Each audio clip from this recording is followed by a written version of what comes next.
Hello friends, Kalpana's kitchen में आपનું हार्दिक स्वागत है।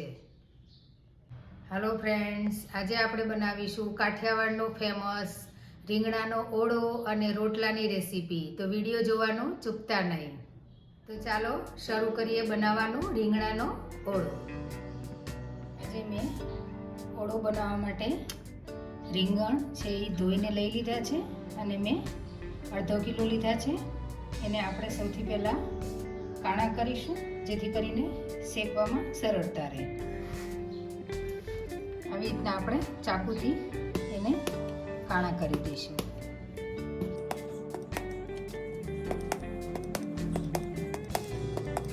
જેથી કરીને શેકવામાં ફટાફટ શેકાઈ જાય અંદરથી। અને પછી આવી રીતના તેલવાળી આંગળી કરી અને બધે ફેરવી લેવી એટલે ઝડપથી અંદર સુધી વફાઈ જાય અને એની છાલ છે એ ઉતરવામાં ઈઝી રહે।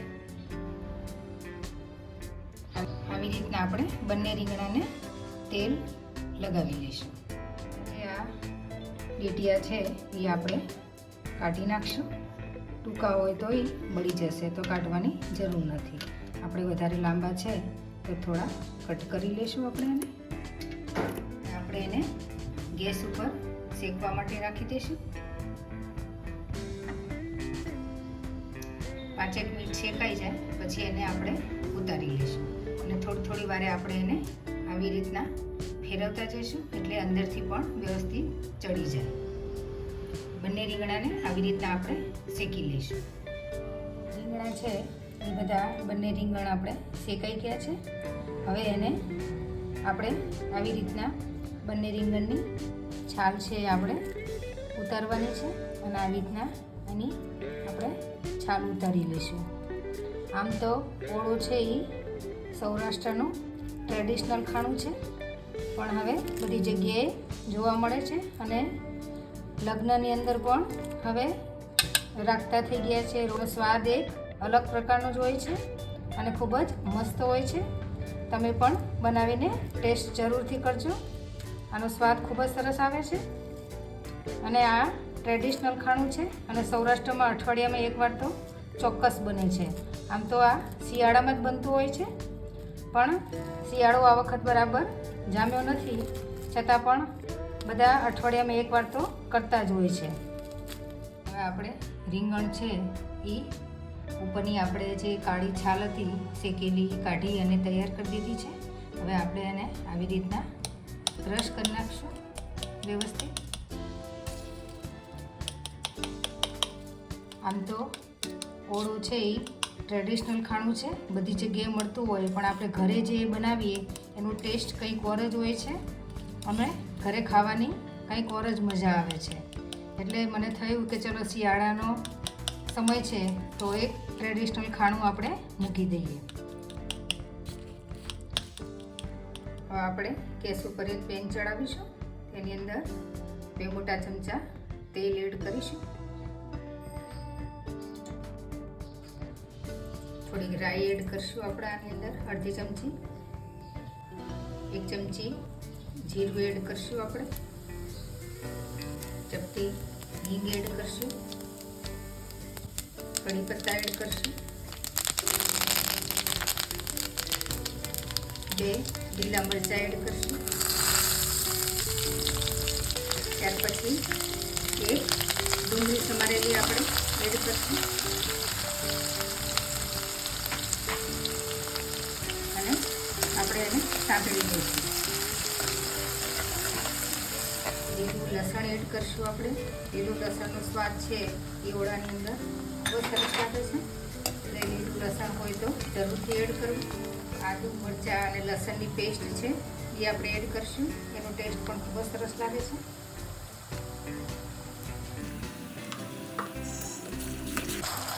ડુંગળી થોડીક ચટાડાઈ જાય પછી હવે એની અંદર આપણે ટામેટાં એડ કરી દઈશું। 2 ટામેટું લીધું છે અને 1 ડુંગળી લીધી છે।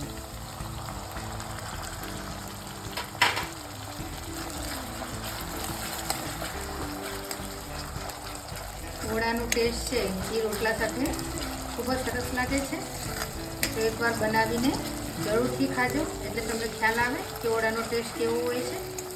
ખૂબ જ સરસ હોય છે આનો ટેસ્ટ।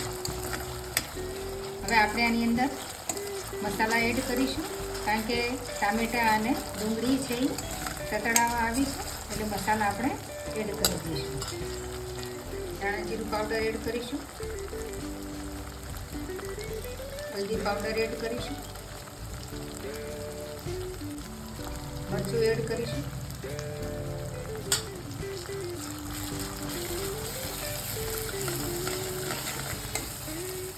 આની અંદર આપણે 1 ચમચી પાણી એડ કરીશું, જેથી કરીને મસાલા છે એ બળી ન જાય. તમે જોઈ શકો છો કે એકદમ એનો મસ્ત કલર આવી ગયો છે અને ટામેટાં અને ડુંગળી છે એ ચડી ગયા છે વ્યવસ્થિત. હવે જે આપણે ઓલી પેસ્ટ કરી છે ઓળાની એ એડ કરી દઈશું.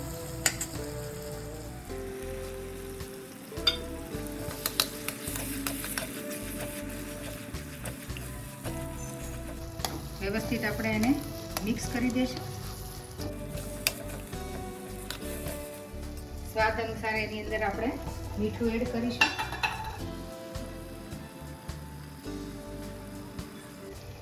જો તમને શુગર ફાવતી હોય તો તમે શુગર પણ થોડી એડ કરી શકો છો આની અંદર. મેં એડ નથી કરી. જોતાં જ ખાવાનું મન થઈ જાય એવો મસ્ત કલર આવી ગયો છે. ઓળો આપણો બનીને રેડી થઈ ગયો છે. હવે થોડી કોથમીર છે એ સ્પ્રિંકલ કરી દઈશું.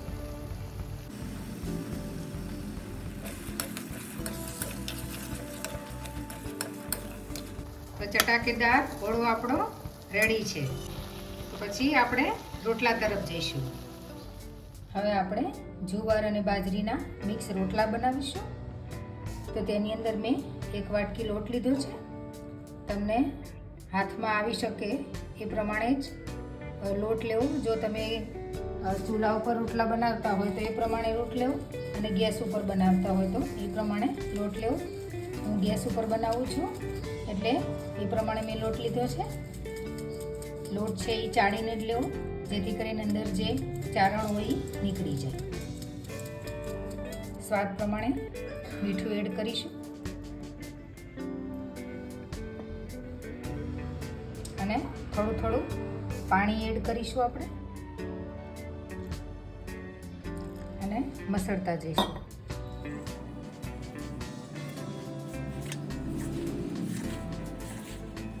તમને જે રીતના ઢીલો લોટ ફાવે એ રીતના જ પાણી એડ કરવું.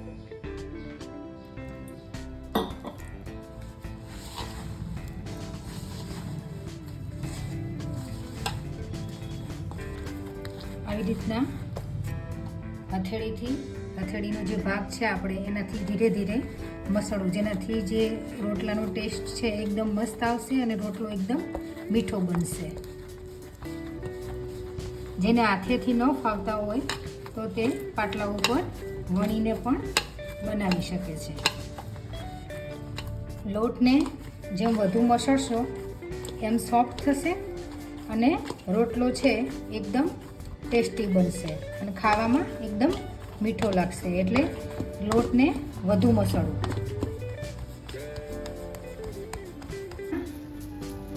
પહેલાં ગોળ કરી નાખો, ગોળ શેપ આપી દેવો અને ત્યાર પછી આ 2 ભાગ છે એનાથી ગોળ ગોળ દબાવતા જવું, જેથી કરીને રોટલો છે એ મોટો થતો જશે. તરી છે એને પાણીથી ફેરવી લેવો હાથ, જેથી કરીને કિનારી છે એની ફાટે નહીં. આવી રીતના આખો રોટલો છે એ તમારે ધીરે ધીરે વણી નાખો અને તાવડીને ફૂલ તપાવી અને ત્યાર પછી નાખી દેવું.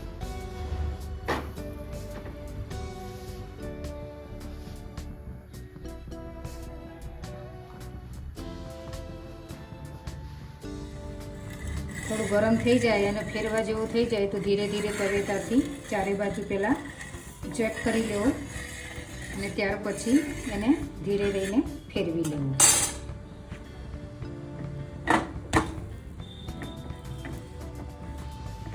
અને ચડવા દેવો. ચેક કરી લઈએ કે નીચે ચડી ગયો છે કે નહીં. હજી એક સાઈડ થોડો કાચો છે, આપણે ચડવા દઈશું એને.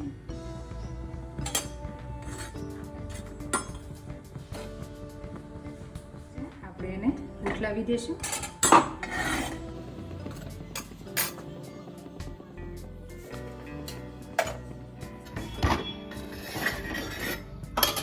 રોટલો એકદમ ઉપસીને દડા જેવો થઈ ગયો છે, તમે જોઈ શકો છો. થઈ ગયો છે ઉપસીને, અને આવા દડા જેવા રોટલા ખાવાની એકદમ મજા આવી જાય. થોડો કાચો છે, આપણે ચડવા દઈશું. તમે પણ ઓળાની રોટલાની મજા માણો અને એકવાર જરૂર બનાવો. રોટલો આપણો રેડી થઈ ગયો છે.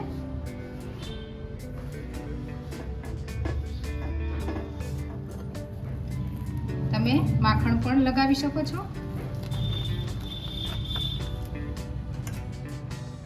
ગરમા ગરમ ઘી અને માખણ અને સાથે ઘી ગોળ હોય તો પણ ખાવાની એકદમ મજા જ આવી જાય.